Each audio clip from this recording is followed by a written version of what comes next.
Thanks for showing up tonight. It's a big deal.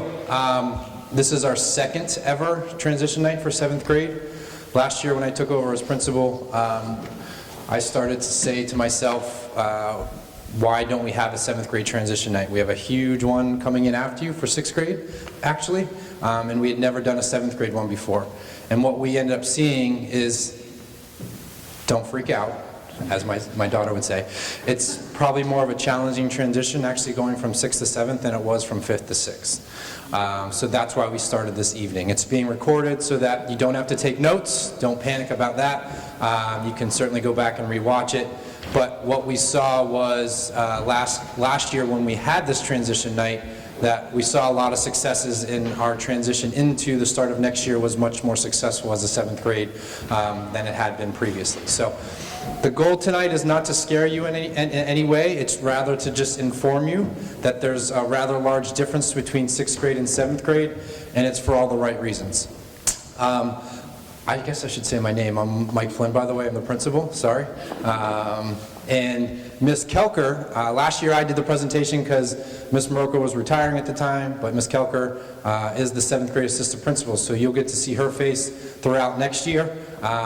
And any questions that you have at that time throughout next year, that'll be your person as well. You guys have a familiar face right over there, Mr. Champion. He's been working with your children all this year. So he's been the guidance counselor. I'm going to let Zach just say his quick 2 seconds, and then Ms. Kelker. Ignore the O in her name. All right? Everyone says Kelkler. It's Kelker. And we go from there. She's really nervous, if you can't tell. I'm telling you. So nervous. And she's worried about her loud heels, too. So, yeah. Don't worry. I'm rolling her right under the bus before she gets up here. It's the easiest way. Yep. There we go. So if you guys ever need anything, you can also contact me myself at any point. But here's Mr. Champion and then Ms. Kelker. Hi everyone. So it's been a really fun year with your students. They've driven really well to middle school, and really enjoyed spending a lot of time with them and getting to know them really well. And it is a really great system that I loop with them every year, because even though they're going to get new teachers and have some new classmates, I'm going to be kind of a consistent person for them, and also with the new teachers, able to advocate for them, kind of what they need and what supports they need when they get to 7th grade, and also what academic areas they need to be challenged in. So it's really, really excited to do it. This is a really fun group to work with. Look forward to seeing them grow. And just recently, I'm sure you guys have seen all the MAD projects I've been doing the last couple weeks, and they're a really passionate group, and it's been great to see them up there performing their creativity and how they care so much about their subjects. So I'm really looking forward to seeing them grow over the next couple of years. So any questions, always reach out. You know where to find me. So here's Mrs. Kelker. With the microphone. You guys, thank you so much for coming tonight. Like I said, Mr. Flynn gave away all my secrets before I started. So I have the microphone and the clicker, the heels. I mean, we really have everything tonight. So I think that Mike said it best when he said that we're not here to scare you tonight. It truly is a night to tell you about the transition that your students are going to face. But I'm really thankful that Mr. Champion is here as well, because they have a really strong basis for what they're facing in 7th grade from their 6th grade experience. So they've seen a lot of things already. You're going to hear me reiterate over and over and over that open communication is key. Reach out to us with anything. If you have questions while I'm going, feel free to raise your hand, let me know. I'll save time at the end as well if you guys have questions at the end, but I know sometimes when the thought comes, it's easy to ask. So definitely stop me if you have questions. I enjoy talking about the 7th grade for multiple reasons. I've been here at Timberlane for 13 years. I actually taught 7th grade for my first 12 years here at Timberlane. So I've done 7th grade. It's like Groundhog Day, over and over and over. But this is my first year as an administrator here at Timberlane, and I couldn't be any luckier to work with 7th grade. Some people think I'm crazy when I tell them that. It's sort of like the middle child of middle school, but I really think that 7th graders are great and have so much to offer to our school. So a little bit more about me. I live on the seacoast with my husband and 2 sons that are 6 and 8. He tells me that we're going to be well prepared to have middle schoolers, and I told him I don't think anyone is ever well prepared to have middle schoolers. So even if you've worked with them for 13 years, I think it poses new challenges. So So in terms of support for your student, again, you know Mr. Champion, but you and your student are also part of their support team. That was the case in 6th grade and also the case in 7th grade. You have myself as the assistant principal, but I work really closely with Mrs. Hutnick, who you guys know from 6th grade, Mr. Mensis, the 8th grade assistant principal, and also Mr. Flynn. So we're all here. So though I'm assigned to 7th grade, we all work really closely together. So again, Mr. Champion, but we have the rest of our school counseling office as well. So there's a lot of people in their corner. They'll have some new team teachers this year, maybe some new UA teachers that they haven't met before, possibly a new world language teacher, but all of those people work really closely to support your students, so keep that in mind. Any one of us is well versed in talking to you about how they're doing, strengths, weaknesses, whatever you need, any one of us can talk to you about that, all right? The first week of 7th grade, there's always this anticipation as August comes to a close and kids are ready for their first day. And the first day of school is really exciting, whether you're in kindergarten, 7th grade, or a senior in high school. My biggest piece of advice for your student is to know that when they come into 7th grade, we hit the ground running. Our 6th grade teams here do such an amazing job at preparing them to know things about our building. Opening their lockers, building procedures, fire drill procedures, lunchroom procedures, all of those things you need to learn at a new school. Our 6th grade teams do an amazing job at supporting them in that. So when they come to 7th grade, we truly hit the ground running. We jump right into getting to know your students and jump right into curriculum because we have the ability to do that. Again, 6th grade, they spent time having their own locker, learning their combination, things like that. So we jump right in 7th grade. The daily schedule is a little bit different. Parents often ask about that. So in 7th grade, we start off with advisory, just like your student did in 6th grade. Then we go right into our first core class. We'll continue with block scheduling next year. So they'll have their first core class first thing in the morning at 7:55. And then, in my personal opinion, 7th grade has the best schedule. Our UAs break up the middle of our day, okay? That's followed by reading, opportunity block, and then they finish their day in a core class. I would say the only drawback, if you talk to my current 7th graders, would say that we eat lunch pretty late around here. So it's a big difference from 6th grade. So my recommendation is to send snacks. I feel like middle schoolers are always hungry. So send snacks. There's built-in time during the day for them to eat snacks, but generally when they're hungry they can eat. You know, it's part of what needs to get them through their day. So that's sort of the biggest thing with our schedule is that our lunch is on the later side than it is with 6th grade. So, you know, even if they're eating breakfast before they get on the bus, for some of them that's at 6 a.m. So, you know, before they get to UA at 9:30, they're hungry. So pack snacks, pack a couple of snacks, you know, just make sure they're well fed. In terms of academics, this is where we see the biggest jump, and I think often if you ask students, once they've made it through elementary school and middle school, the transition to 7th grade is hardest simply because there's a demand for higher level critical thinking and problem solving. So we go from elementary school where you're learning a lot of information and you're sharing it, and it's that concrete literal thinking, sort of that recall. When they get to 7th grade, it turns more abstract and integrated. They're doing a lot of collaboration. They're working with their peers. They're explaining how they know things and how things are connected.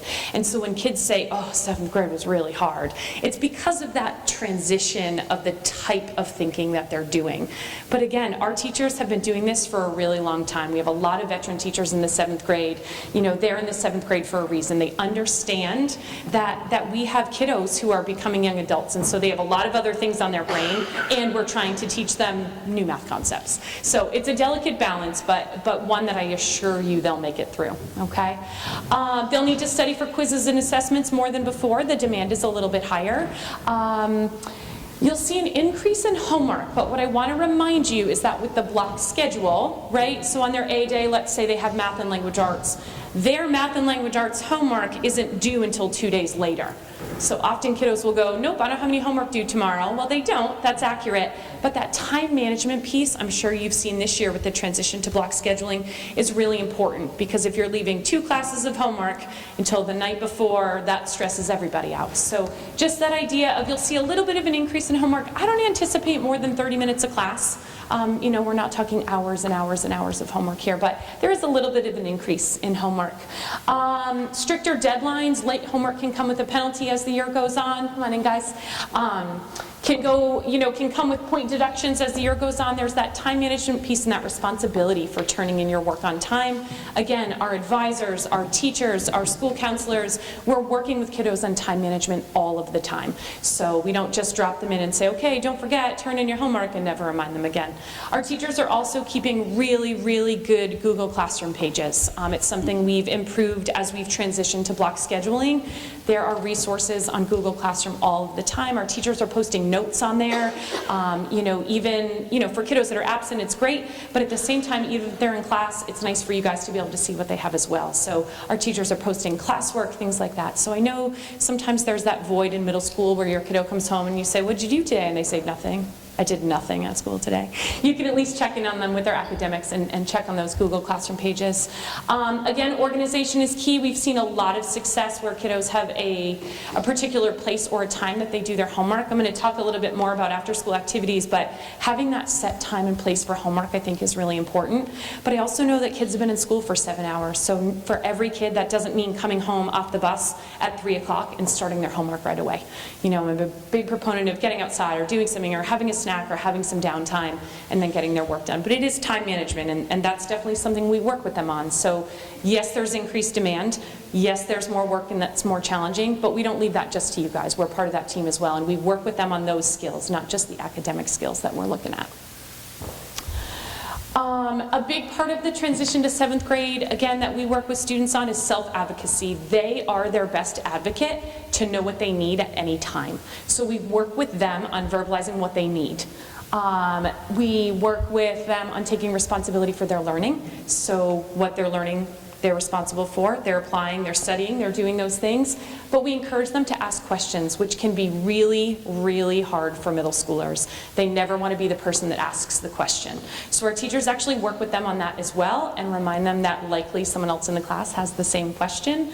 But a lot of our teachers have things like they have digital chat set up. So if the kids are working on something online, the kiddo can message the teacher directly and ask them that way. Our teachers are interacting with them that way. A lot of them have in their classrooms what we call parking lots. So they have post-it notes around the classroom that are accessible, and if a student has a question, they can just write their question and stick it up on the board, and the teacher can address it later on. It saves them from having to raise their hand if they don't want to.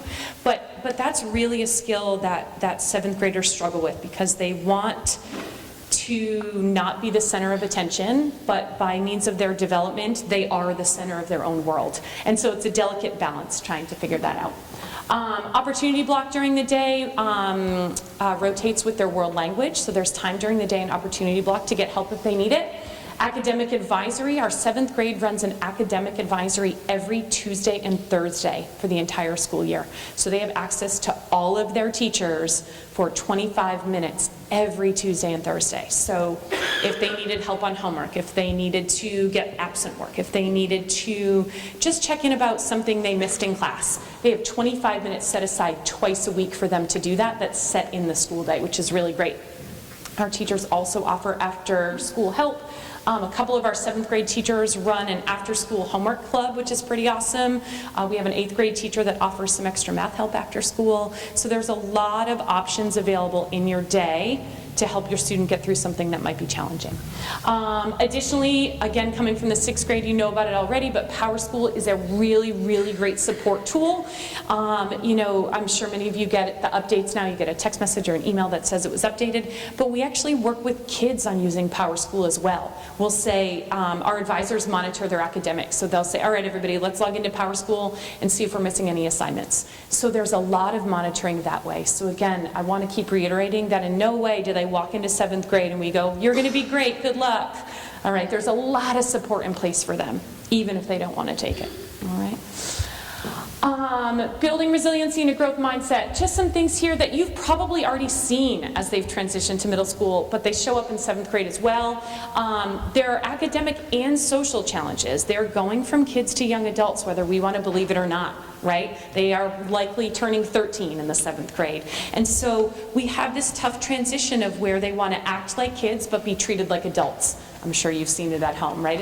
It's that delicate balance. So, we see that here, and I'm sure you see it at home, and what we want you to know is that stress with those changes is to be expected, and it's also okay. That stress of the transition, of something new, of something challenging they're facing is okay. An element of stress is okay. We're not talking about extreme stress. We're not talking about something that disrupts your whole family. But that moment of, this is really hard for me, how am I going to get it done, is a good growth piece for them. So we want you to encourage them to problem solve, self-advocate when they're feeling challenged. When things are hard, it's okay. I know I do it with my own kids. When things are hard, I want to fix it right away because I don't want things to be hard for them because they're my kids. But at the same time, I have to know that I have to teach them to be able to try and fix some of those things on their own with support. Again, we're talking about 13-year-old kids here. They need that support in how they're going to grow. So it's their chance to build confidence by solving problems. Please monitor their progress. Please communicate with us. But at the same time, let them navigate that road a little bit themselves. It might feel bumpy. It might not feel great. But I promise you that growth is going to come from it. It's hard, but we see it happen all the time. We just had some end-of-the-year meetings, and we've talked about how much growth we've seen in our students. And academics are really important to me, and grades are really important to me, but your child's well-being is important to me, and them growing as a person is way more important to me than any test score should ever show. So just let them try it. It's going to be bumpy. They're not going to love it. There might be some yelling, but it's going to be okay. No way, my kid would never yell, right? That's what you're thinking? No way? Balancing school and outside activities, I'm probably not going to tell you anything here that you don't already know, especially if you have a busy kiddo at home. Homework and studying are going to take up more of your students' time, but I think, as we've all experienced in school, the older you get, the more academic demands there are. Work with your kiddo on helping them prioritize. So I don't mean that math homework is more important than their soccer practice, or that soccer practice is more important than their French assessment. What I mean is, when they're 12 and 13, dance will seem more important to them, or their church activity will seem more important to them, or their soccer practice will seem more important. It's finding a balance. It's finding a balance. And I think sometimes we hope that they can do that on their own, but what we know about their brain development is that they're not ready to prioritize those things yet. So we have to help them with that. And again, our advisory program here does a great job with that. We have teachers that meet with groups of 10 kids every day to help them navigate those things. They'll have conversations and say, hey, what does your week look like? Oh, well, I have soccer on Tuesday and Thursday, and I have dance on Wednesday and Friday. And we'll have the kiddos put it in their agenda so that they can block out time for that in their agenda so that they can see how they need to navigate their work around it. Don't be afraid to communicate with us. I said you were going to hear me say that over and over and over. Time and time again, I have found that school-home communication is a huge indicator of your students' success. Now, I don't mean emailing their math teacher every day and saying, well, Johnny had trouble on number 1, and, he forgot to write his name on his paper. You can communicate that if you want to, but Johnny can do that just fine, right?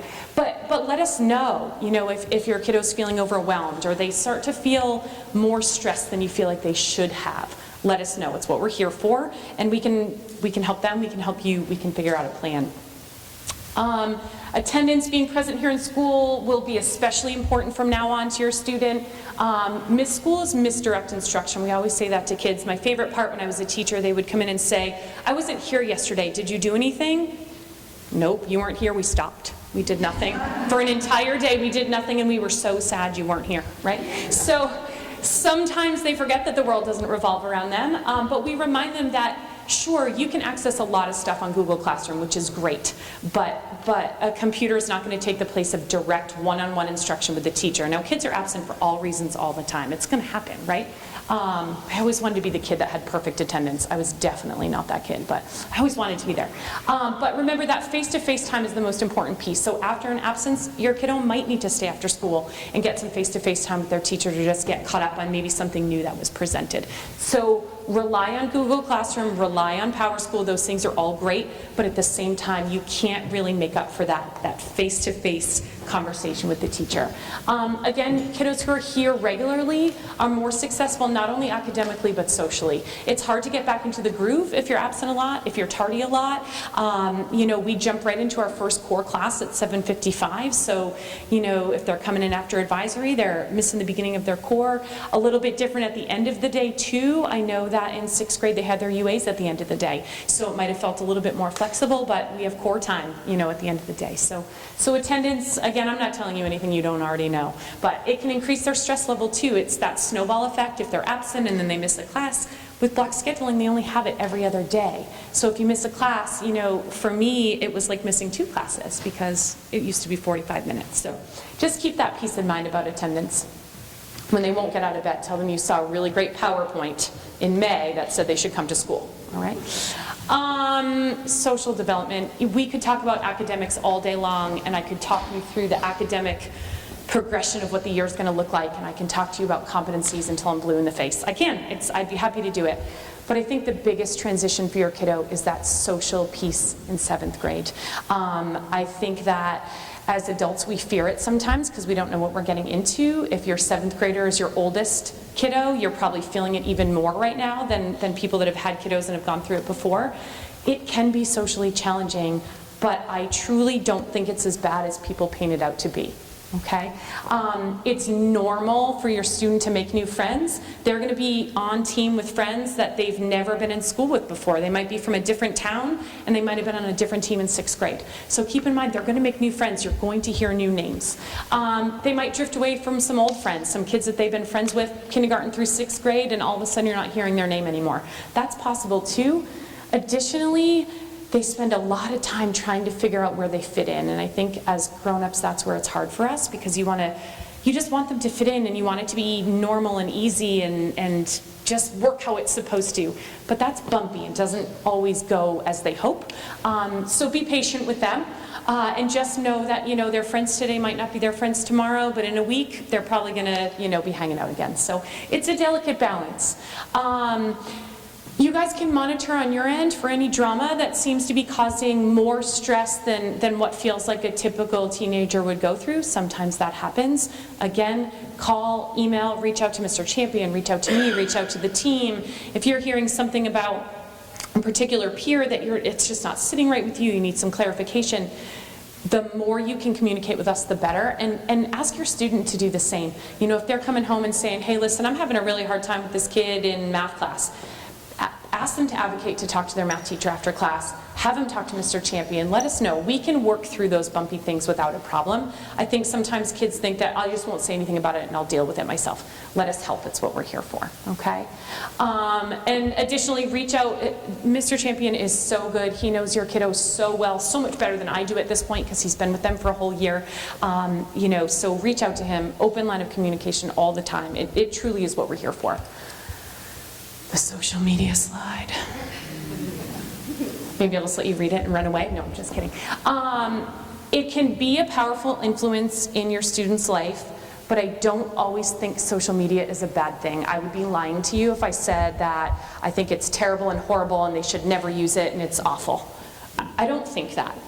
I do think that our students are very technologically savvy, but I think based on where they are in terms of brain development, they're not quite sure how to navigate their interactions on social media. It's who they are, it's their age, it's not who they are as a person, it's who they are developmentally.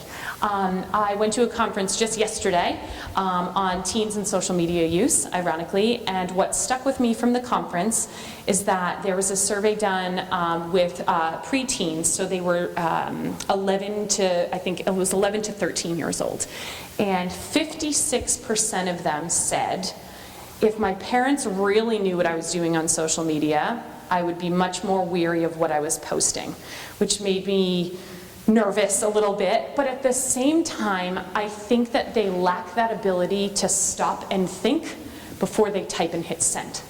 Via text message, Snapchat, whatever they're using. It doesn't matter what their platform is. There's a new platform every day. I wish I could stay on top of them all. I learn new things every day from my 7th graders.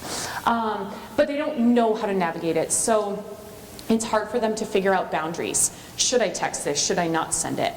And they also, in terms of their brain development, aren't ready to go, so if I do send this, like, what's that going to look like next week when I'm kind of bummed that I sent it and I shouldn't have done it or I shouldn't have posted it? And so our technology teachers work with them on that. I work with them on that. They hear a lot from me about that. Their advisors work with them on that. Again, social media is not something we're going to get rid of. It's not something we can eliminate. I think it's probably only we're going to be inundated more with it.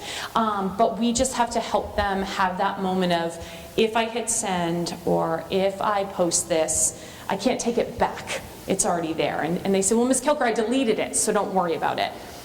Fair enough, but people saw it. That's how it is.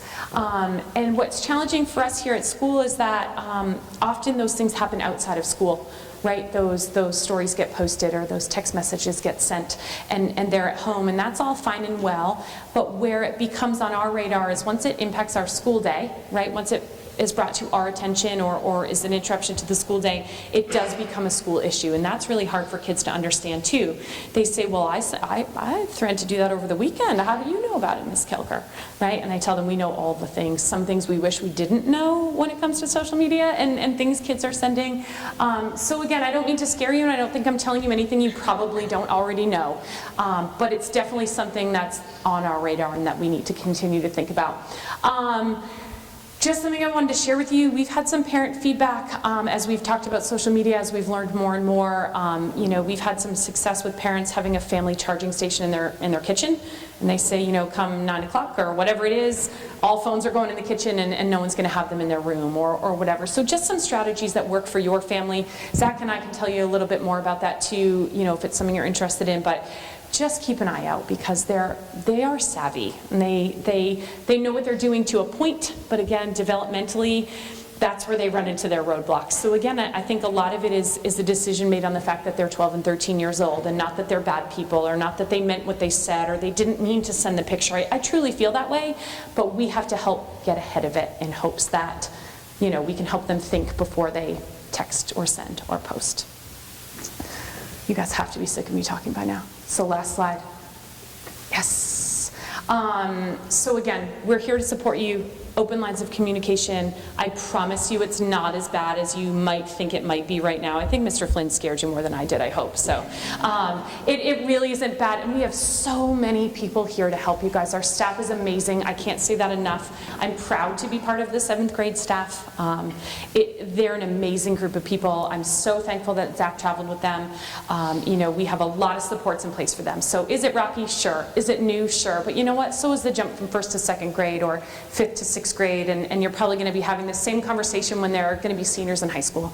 Everything brings something new, but I feel really, really confident that we have a lot of things in place that can support your kiddos. Again, communication is key. Reach out. I'm here all summer.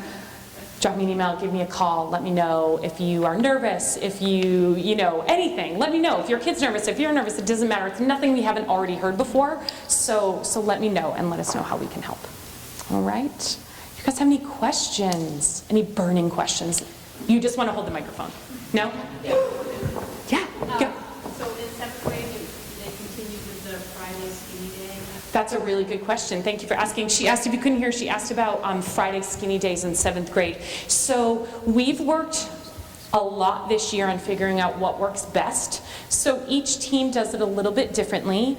What I want to start by saying is that any schedule changes that vary from a traditional A, B, A, B, A, B are clearly communicated to kids, posted on every team teacher's Google Classroom page.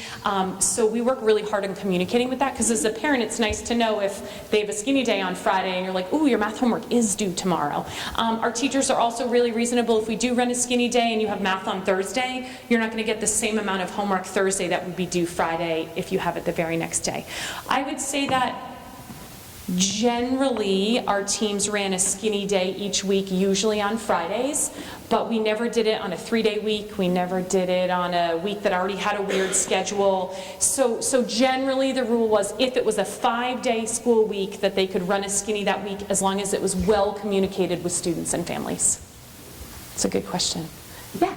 Is there more locker time, or can they carry a bag?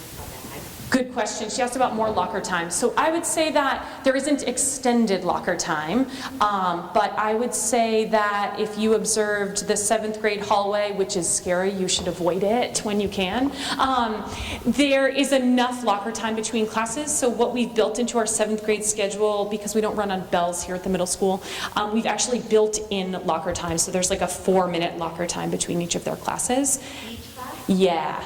So the only thing that gets tight is between their UAs. So what we have found is that kids carry their stuff to both of their UAs with them. Often, unless your UA happens to be across the building and you walk past your locker, generally there isn't a break between UAs, but teachers give ample time at their lockers. We don't let them carry backpacks, but what is nice is that we have less transitions with the block scheduling. So, prior to now, you would have 2 classes in the morning. Now when you go to your locker after advisory, you just have 1 class to get your stuff for. So that's a really good question. Thank you.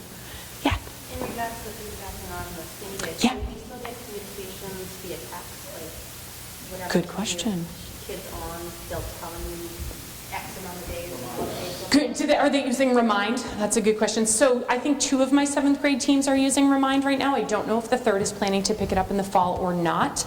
I would say that at the risk of me giving you incorrect information, that would be a great open house question when you guys come back in the fall, or an email to your kiddos' teachers when they come back in the fall. I know that, and again, I'm backing up 2 years, but when I taught, we put it in an intro letter to parents, how we were communicating so that they knew. So I would anticipate that being the case, but I'm not sure if all 3 are going to use the app. That's a great question. It's a great app. It's so user-friendly.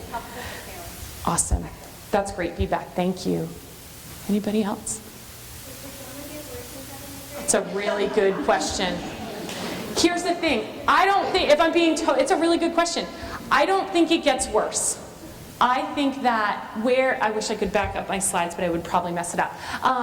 I think where it gets challenging is where kiddos start to meet some new friends and maybe drift away from some old friends, and sometimes that can cause some hurt feelings because maybe someone you've been friends with for a really long time you might not be as close with. So I don't know if the drama is necessarily worse, but I would say that it seems that the transition to 7th grade comes with more changing of friends groups. And you know how that can work, right? Different friends, different dynamics. That's a really good question. Thank you for asking it.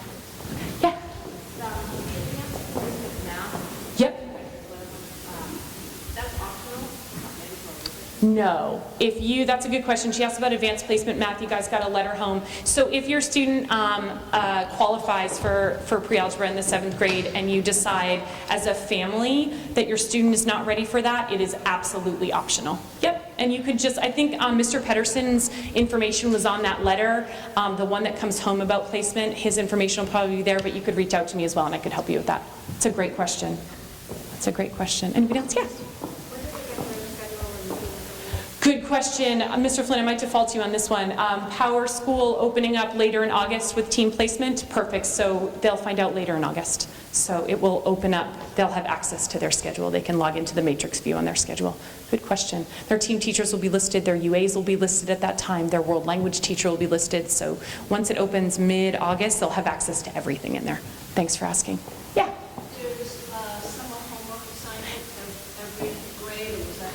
Good question. Thank you for asking. There is a summer homework assignment. It will be just for math. I just heard all the sighs. Oh my God, Megan, you've got to be kidding me.